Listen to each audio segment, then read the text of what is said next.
기도하시겠습니다. 사랑과 은혜가 충만하신 아버지 하나님, 오늘 하나님 앞에 가정 예배를 드리게 하심에 감사옵나이다. 하나님은 신령과 진정으로 예배하는 자를 기뻐하시고 찾으십니다. 그러게 오늘도 하나님 앞에 사랑과 겸손으로 예배를 드리게 하여 주시옵소서. 하나님, 예배하는 주의 자녀들에게 주의 은혜를 깨닫게 하여 주시고 눈을 열어 하나님의 뜻을 바라보게 하여 주옵소서. 귀를 열어 주의 음성을 듣게 하여 주시옵소서. 주님께서 내려주시는 온전한 지혜를 받게 하여 주시고 주님이 내려주시는 크나큰 복을 받게 하여 주시옵소서. 예수님의 이름으로 기도하옵나이다. 아멘. 사도신경으로 신앙 고백하십니다. 전능하사 천지를 만드신 하나님 아버지를 내가 믿사오며 그 외아들 우리 주 예수 그리스도를 믿사오니 이는 성령으로 잉태하사 동정녀 마리아에게 나시고 본디오 빌라도에게 고난받으사 십자가에 못 박혀 죽으시고 장사한 지 사흘 만에 죽은 자 가운데서 다시 살아나시며 하늘에 오르사 전능하신 하나님 우편에 앉아 계시다가 저리로서 산 자와 죽은 자를 심판하러 오시리라. 성령을 믿사오며 거룩한 공예와 성도가 서로 교통하는 것과 죄를 사하여 주시는 것과 몸이 다시 사는 것과 영원히 사는 것을 믿사옵나이다. 아멘.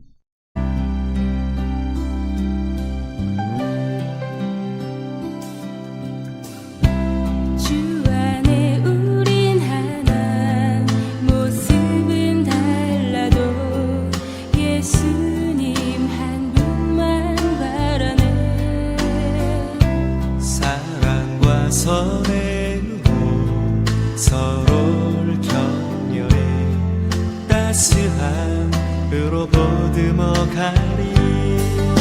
주님 우리 안에 함께 하시니 형제 자매의 기쁨과 슬픔 느끼네. 내 안에 있는 주님 모습 보네. 그분 기뻐하시네.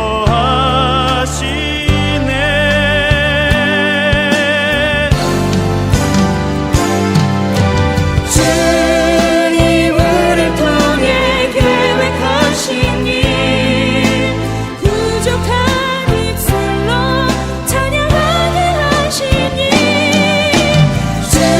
주님을 통해 계획하신 일 너를 통해 하실 일 기대해.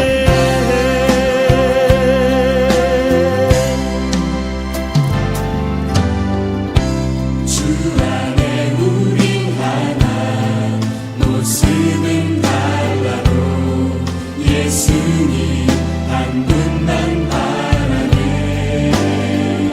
사랑과 선행으로 서로를 격려해 따스함으로 보듬어 가리.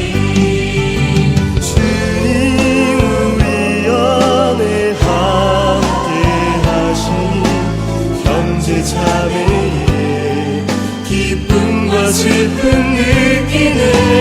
내 안에 있는 주님 모습 보네. 그분 기뻐하시네. 그분 기뻐하시네. 주님을 통해 계획하신 일 부족한 입술로 찬양하게 하시니 주님을 통해 계획하신 일 너를 통해 하실 기대. 우리에게 기대하시는 하나님. 우리는 사람이나 자녀들에게 어떠한 기대를 합니다. 그런데 그 기대가 사라지면 어떻게 할까요? 그러니까 예를 들어서 프로팀에서 선수들을 영입을 합니다. 영입을 해서 막대한 돈을 주고 선수를 영입하게 되죠. 그런데 그 기대에 미치지 못하는 활약을 했을 경우 어떻게 하죠? 팀에서는 팔아버리고 그 선수는 그 실력을 증명해내지 못하면 은퇴의 길로 가게 됩니다. 하나님은 우리에게 기대하고 계시는데 그 기대가 떨어지면 어떻게 될까요? 사실은 그 기대라고 하는 것이 심판과도 연결되어져 있습니다. 기대치를 완전히 벗어났을 경우를 이야기하는 겁니다. 왜 조금 80점 하나님은 80점을 기대하셨는데 79점 맞았다. 그래서 실망하시는 그런 얘기하는 게 아닙니다. 80점 맞을 수 있는 능력과 모든 여건을 다 제공해 주셨는데 인간이 사악하고 자기 욕심에 거함으로 거의 빵점 수준을 맞았다. 그럴 경우에 하나님이 어떻게 하시는가? 그것을 지켜보시면 될 것입니다. 이건 시험 점수에 관한 거죠. 실제 악행, 하나님을 버리는 이런 사악한 행동을 할 경우 어떻게 되어질까? 한번 말씀을 통해 보도록 하겠습니다. 같이 읽을까요? 내가 땅의 모든 족속 가운데 너희만 알았나니 그러므로 내가 너희 모든 죄악을 너희에게 보응하리라 하셨나니. 여기에서 이 말씀 중에 너희만 알았다. 너희만. 히브리어 원문에는 너희만이 가장 앞으로 나와 있습니다. 그러니까 너희를 강조한 겁니다. 너희만 알았다로부터 말씀이 시작되어집니다. 그러면서 알았다라고 하는 단어, 굉장히 절친한 관계를 나타내는 거예요. 그러니까 내가 너희만 특별하게 선택했고 특별하게 알고 특별한 관계다라고 하는 말씀을 우리들에게 하시고 있는 것입니다. 그래서 우리들의 특수한 관계에서 이렇게 말하는 종교는 세상에 없습니다. 너희는 나의 백성이다. 여기서 그치지 않죠. 내가 너희를 선택해서 너희들은 나의 백성, 나의 자녀이다. 더 가까운 친밀하게도 이야기하죠. 내가 너희의 친구다. 그리고 가장 가까운 사이 내가 너희와 결혼했다. 그래서 우리들을 그리스도의 정결한 신부라고 말씀하고 있는 것입니다. 자, 이렇게 사랑스러운 언어를 우리들에게 사랑스러운 애칭을 부여하고 계십니다. 자, 그런데 내가 이렇게 많이 은혜를 입었는데 우리들은 그 주님이 기뻐하시는 대로 살아가고 있을까 한번 생각해 보아야 할 것입니다. 특별히 성경에서는 이런 말씀을 많이 하십니다. 구약 성경에서는 너희는 나의 백성이다. 이 백성이라는 것에 대해서 우리는 감흥이 별로 없을지도 모릅니다. 역사적으로 수많은 나라가 사라졌습니다. 지금도 나라가 없는 사람들은 너무너무 불쌍합니다. 예를 들어서 이런 거죠. 중국에서 살았던 많은 사람들이 그 가난한 농민들이 그 땅을 잃어버리고 어디로 갔느냐 하면 각 나라로 동남아시아로 한국으로 일본으로 수없이 많은 국가로다가 흩어져서 살았습니다. 그들은 차이나타운을 형성하고 장사를 해가면서 그들은 살았습니다. 자, 그런데 이들은 사실상 국가가 없는 상태나 마찬가지였습니다. 그래서 이들은 보호받지 못하고 한국에서도 쫓겨났습니다. 그 결과로다가 동남아에서는 상권을 다 장악하고 있었던 싱가포르 같은 데서요. 다 장악하고 있었던 화교들이 한국에서는 그렇게 큰 힘을 쓰지 못합니다. 지금도 이렇게 차이나타운이 있기는 합니다만 그들이 막강한 영향력을 행사하지는 못합니다. 왜? 이들에게는 나라가 없는 셈입니다. 이들이 실제적으로 국적은 한국의 국적, 그 동남아의 국적을 취득한 경우가 굉장히 많습니다. 이들은 중국에서 보호받지 못합니다. 그리고 각 나라에서 보호받지 못했던 역사적인 사건도 굉장히 많습니다. 자, 그렇다면 우리나라가 이런 부분들은 좀 이분들에겐 가혹하게 한 거죠. 우리나라에게는 굉장한 도움이 되었지만, 자, 그럼 우리는 어땠을까요? 우리도 똑같이 중국에 많은 상인분들이 가서 상점을 오픈하고 그곳에서 사업을 했습니다. 그런데 한국 사람들은 아주 흔적도 없이 사라졌습니다. 왜 그럴까요? 중국은 더 잔인한 방식으로 한국의 상인들을 완전히 말살시켰기 때문입니다. 그래서 한국 사람들이 거의 흔적도 없어지는 상황입니다. 자, 이렇게 보호받지 못하는 백성들은 너무나 불쌍한데 하나님께서 우리들을 보호하시고 지켜주신다. 그래서 주님의 백성이라는 말은 책임지고 보호하신다는 그러한 의미가 되겠습니다. 이 말씀 같이 한번 읽어볼까요? 사자가 움킨 것이 없는데 어찌 수풀에서 부르짖겠으며 젊은 사자가 잡은 것이 없는데 어찌 굴에서 소리를 내겠느냐. 젖을 땅에 놓지 않았는데 새가 어찌 거기 치이겠으며 잡힌 것이 없는데 덫이 어찌 땅에서 튀겠느냐.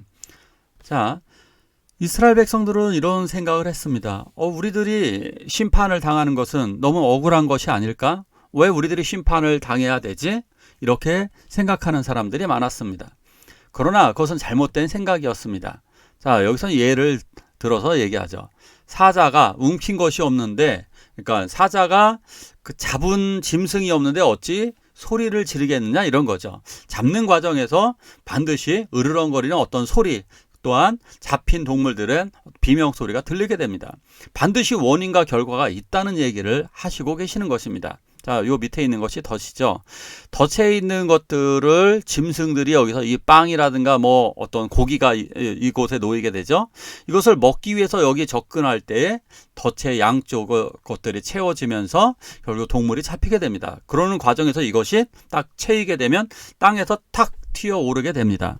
자, 그래서 이런 말씀 하는 겁니다. 어찌 땅에서 튀겠느냐. 땅에서 튀는 이유는 지금 짐승들이 잡혔다라고 하는 얘기입니다. 결국에는 인과응보, 모든 것에 어떤 원인이 있다는 거죠. 자, 조금만 문제가 생기면 그럼 하나님은 다 심판하실까? 이것은 우리가 한번 생각해 봐야 될 문제입니다. 가끔 갖다 어떤 성도님들이 보면 그럴 때 있죠. 이건 내가 잘못해서 그런 거야 하고. 근데 물론 그럴 때도 있습니다. 그러나 매번 우리 하나님은 아주 예민하게 하나 잘못하면 반드시 심판하시고 그러느냐? 그렇지는 않습니다. 예를 들어서 한번 설명을 해볼게요. 이 설교를 들으시는 어른분들, 자녀가 있는 분들은 자녀들이 조금만 잘못하면 다 혼내십니까? 그렇지 않죠.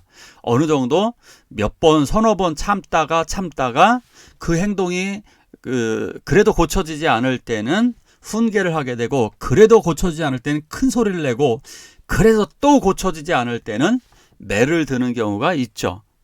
그러니까 우리들이 어떠한 잘못이 많이 쌓였을 때 하나님께서는 심판하시고, 맨 처음엔 채찍질을 하세요. 약하게. 그래도 말을 듣지 아니하면 큰 채찍 매를 맞게 되는 거고, 그래도 그렇지 않을 경우에는 하나님께서 정말 심각하게 혼을 내실 때가 있습니다. 어린 시절에 제가 학교를 다닐 때나 군대 시절에 보면 그 선배들이 조금만 트집을 잡아서 혼을 낼 때가 굉장히 많았어요. 그래서 조금만 잘못하면 우리가 웃기만 해도 그럴 때가 있었어요. 왜 웃냐고. 이 단어가 아주 굉장히 지저분한 단어를 많이 사용했는데요. 왜 실실 웃고 그러느냐고 굉장히 두들겨 맞았던 때가 있습니다. 대답이 작다고 때리기도 하고, 왜 눈을 크게 뜨냐고 때리기도 하고, 또 눈을 감고 있으면 왜 잠을 자냐고, 눈이 너무 아파서 잠깐 1초 정도 눈을 감았는데 어디서 눈을 감느냐고 또 때리기도 했었던 적이 있습니다. 근데 우리 하나님은 군대에 선임병도 아니고 또 학교의 선배도 아닙니다. 우리 하나님은 수십 년, 수백 년씩 참으시면서 회개를 기다리십니다. 우리들이 돌아와서 하나님의 말씀대로 살기를 원하고 그것을 기다리고 계십니다. 하나님께서는 어떤 이 땅에 대한 어떤 죄악들이 커져가는 것에 대해서 이렇게 말씀하십니다. 14절엔 이런 말씀이 있습니다. 내가 이스라엘의 모든 죄를 보응하는 날에 배달의 제단들을 벌하며 그 제단의 뿔들을 꺾고 땅에 떨어뜨리고 겨울 궁과 여름 궁을 치리니 상하 궁들이 파괴되며 큰 궁들이 무너지리라. 겨울 궁과 여름 궁을 치시겠다, 이런 말씀을 하십니다. 굉장히 부자였던 그 당시에도 상류층 사람들은 이렇게 겨울에서 거하고 있는 커다란 집들, 그리고 여름에는 또 한가롭게 또 살 수 있는 별장과 같은 것들을 많이 이렇게 세워놓고 있었습니다. 계절마다 이렇게 바꿔서 살 정도로 호합한 생활을 하고 있는 거죠. 그렇지만 하나님께 대해서는 불신앙적이었고 이웃 사람들을 억압하고 팔고 또한 무관심했습니다. 하나님은 우리들에게 기대하시는 이런 부분도 한번 생각해 볼 필요가 있습니다. 지금 상황이 어떨까요? 지금 상황들도 이런 모습들이 있습니다. 부자들만 이야기라고요? 고급 승용차를 타고 항공기를 타고 다니는 것. 지금 대한민국 해외여행도 많이 가시고 그리고 국내 여행도 많이들 하십니다. 많은 사람들 지금 굉장히 풍요로운 상황이 되었습니다.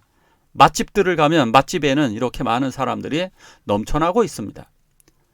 우리들은 명품을 또한 소비하기도 하고 우리들은 마음껏 자유를 누리고 또 부를 누리고 있습니다. 물론 우리들보다 상대적으로 부자인 사람들 때문에 우리들이 별로 사치를 안 누린다고 생각할지 모르지만 우리보다 가난한 나라들, 가난한 사람들, 고통당하는 사람들 훨씬 더 많습니다. 그런데 이 사람들이 능력과 권력과 부, 지혜 이런 모든 것을 이스라엘 백성들이 받았듯이 이걸 다 받은 거예요. 그런데 이것을 제대로 활용하지 못할 때 우리 하나님은 죄를 짓고 사는 자들에 대해서 보응하시는 겁니다. 자, 사람들은 이렇게 자기가 이렇게 성공한 사람들 같은 경우 자기들이 노력해서 성공했다라고 생각을 합니다. 자기들이 재능도 갖고 있어서 재능에 따라서 노력도 했기 때문에 성공했다고 착각을 하며 살고 있습니다. 그런데요, 인내력도 타고난 그러한 것들이 있습니다. 엉덩이 힘이 좋아요. 공부 잘하죠? 그것도 타고난 인내심이 있어야 가능한 겁니다. 결국 하나님이 다 주셨다는 겁니다. 인내심도 하나님이 주셔야만 합니다. 모든 여건들, 만약에 우리가 아프리카에서 태어나면 아무리 삼성그룹 이재용 회장, SK 회장, LG 회장이라 할지라도요, 아프리카에서 태어나면 그들이 성공할 가능성 제로입니다. 지금과 같은 부를 쌓아 올릴 수가 없습니다. 결국 모든 부를 누릴 수 있고 이러한 모든 것을 누릴 수 있는 것은 하나님께서 좋은 나라에 태어나게 하시고 복을 주셨기 때문입니다.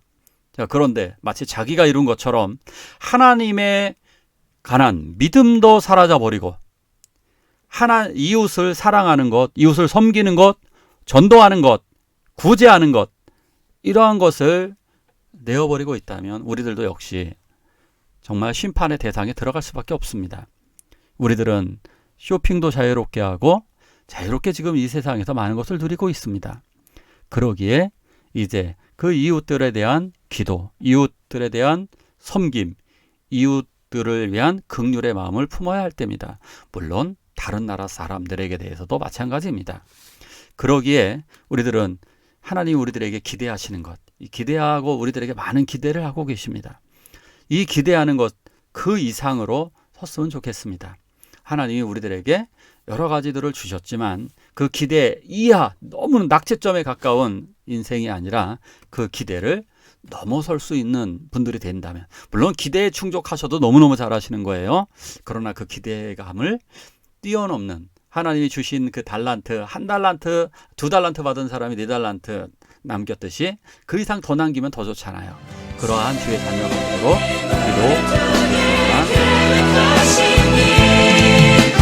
부족한 입술로 찬양하게 하시니 주님을 통해 계획하시니 너를 통해 하실 기대 주님을 통해 계획하시니 부족한 입술로 찬양하게 하시니 주님을 통해 계획하시니 너를 통해 하실 기대 너를 통해 하실 기대 우릴 통해 하실 기대 주기도문으로 예배를 마치도록 하겠습니다. 하늘에 계신 우리 아버지여, 이름이 거룩히 여김을 받으시오며 나라가 임하옵시며 뜻이 하늘에서 이루는 것 같이 땅에서도 이루어지이다. 오늘날 우리에게 일용할 양식을 주옵시고 우리가 우리에게 죄지은 자를 사하여 준 것 같이 우리의 죄를 사하여 주옵시고 우리를 시험에 들게 하지 마옵시고 다만 악에서 구하옵소서. 대개 나라와 권세와 영광이 아버지께 영원히 있사옵나이다. 아멘.